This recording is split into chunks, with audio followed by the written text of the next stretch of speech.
el árbol ya se está secando, ya no quiere dar sus frutos, sus hojas ya se están cayendo y quedan solamente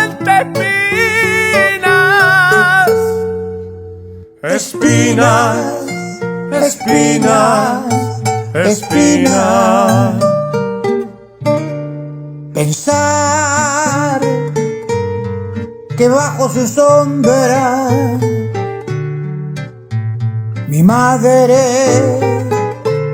solía sentarse, y mientras sus manos bordaban, los pájaros trinaban, trinaban, trinaban.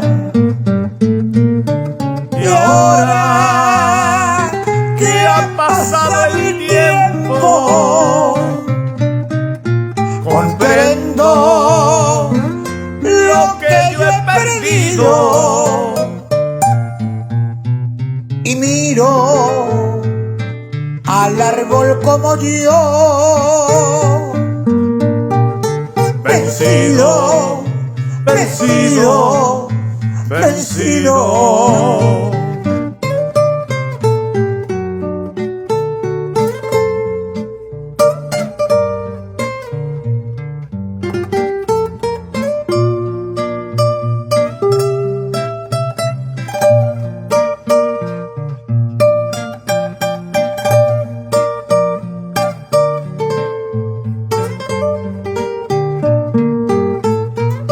Presiento que dentro de poco voy a estar del lado de mi madre.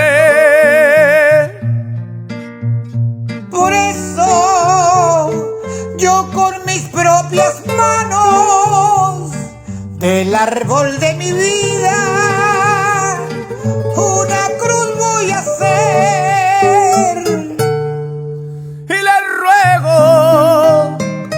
A todos mis amigos que cuando yo esté muerto lo pongan a mis pies,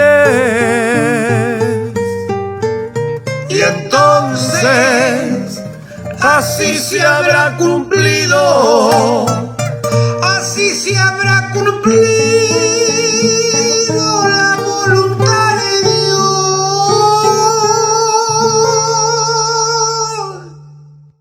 y estar otra vez juntos, mi madre, el árbol